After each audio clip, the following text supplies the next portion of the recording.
On my table is a list of phones that can be purchased right now used for under $50. I'm going to go through these phones and see if they're really worth purchasing. So first is the Samsung Galaxy S8.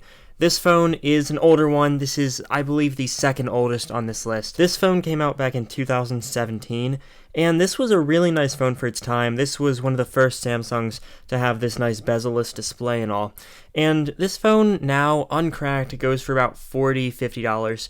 And I will say, this phone, it looks really nice. The display is still absolutely great on this. I have no complaints with the hardware of the phone. The software of the phone, it's pretty outdated now. It is running Android 9. The general software experience is kind of poor. The phone does sort of just lag while going through everyday things like the settings app. It's not too bad. It's definitely manageable. It's not as bad as some other phones on this list. I would say this is probably my number 2 pick on this list for phones.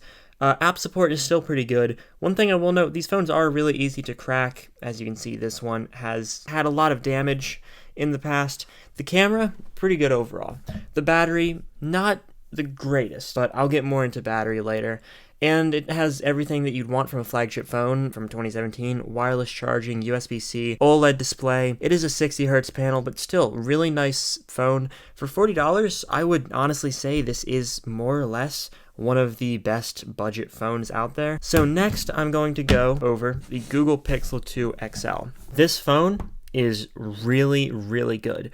For $50 or even less, sometimes even in the $30 range, this phone is absolutely great. So first, this is the XL model, so it has the larger display. And the screen on this, of course, it's OLED. This phone is lacking a couple features from the Galaxy S8. So for one, this phone does not have wireless charging. It has this kind of plastic back with metal under that. This thing does not have a headphone jack. That's kind of hard to find in any phone in 2024. The bezels on this phone are slightly thicker, but the display itself is actually a lot bigger than the S8's. And this phone, overall, I would say, makes up for it in 2 ways. The first way is the camera. This phone has great camera performance. Some people even say that this phone has a camera that can still compete with modern day phones in 2024. Really, this camera is great. This phone can take some really great camera shots.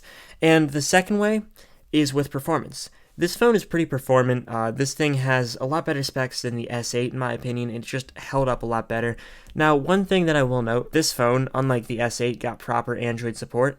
So this phone actually has Android 11 instead of Android 9 like the S8 has. Pixel 2 XL, definitely one of my top recommendations for phones under $50. I have always really liked the Pixel 2 XLs. This is the Moto G Stylus 5G, and I made a whole video on this, but this thing, in my opinion, not worth it. So this thing is the cheapest phone of them all because this was never a flagship. This phone was always just a cheap budget phone. These can be found under $50 used market, and for a budget phone, this thing sells pretty well, I'd say. It has a fingerprint reader, it has dual cameras, but the camera system on this, in my opinion, is worse than both of these phones. The camera system, even though it is a 50 megapixel camera, it's not a good 50 megapixel camera. It has an LCD display, and overall, I would say, just for what it is, this phone is not exactly worth buying. The one thing I would recommend this thing for is battery life, because these phones really will last forever on a single charge. It also has the stylus, not like an S Pen, it's not great, but it does go into the phone. It's got a nice place inside the phone. Yeah, it's got pretty long battery, I'd say. It has a headphone jack, it has USB-C, it's got probably the thinnest bezels out of any of these phones here, as it is the newest phone out of any of these here, and it comes in this nice blue color. Overall, I don't think I would recommend buying this phone just because it's really slow. Just going through the general operating system, this phone is showing a lot of slowdown, not just for its age, because this is a 2024 or 2023 phone, I believe. So the last phone that I will mention is the iPhone 6s. Now, I wanted to put an iPhone on this list, but I couldn't decide which one. The 6S can be found for under $50. So it's kind of possible to find even a 7 for this price. This phone held up the absolute best in a way, but it also held up the worst in a way. So first up, this phone design-wise, is showing its age. And more than that, this phone has the largest bezels out of any of these phones. It's got the smallest battery. The battery is a big issue on iOS 15 for heavier users.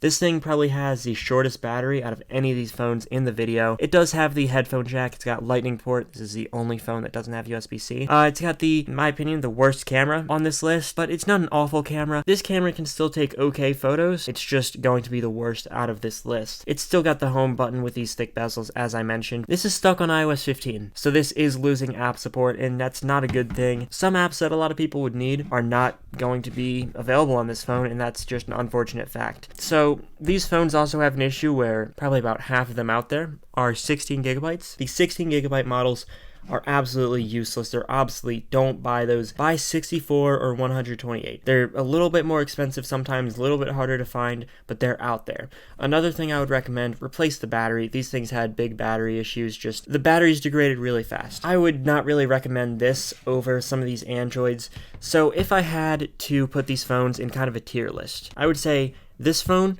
the worst value, 6S goes next to that.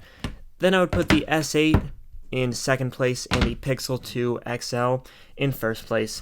I think the Pixel is just a good buy. This phone came out in 2017, still has good specs, good software support.